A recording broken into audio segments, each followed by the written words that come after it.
మనకిక్కడ Visakha agency, AOB ఈ ప్రాంతాల్లో ఛత్తీస్‌గఢ్ అడవులు ఇట్లాంటి చోట్ల ఏముంటాయి గంజాయి పండిస్తారు. అదే సందర్భంలో ఈశాన్య రాష్ట్రాల్లో గంజాయి గాదు, మరుజునా పండిస్తారు. దీనికంటే చాలా పవర్‌ఫుల్ డ్రగ్ అనమాట.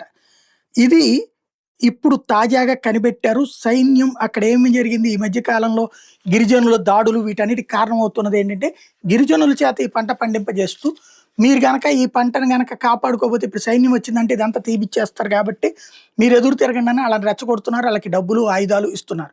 మణిపూర్‌లో జరుగుతున్నది అదే. అట్లాగే ఇతర రాష్ట్రాల్లో జరుగుతున్నది అదే.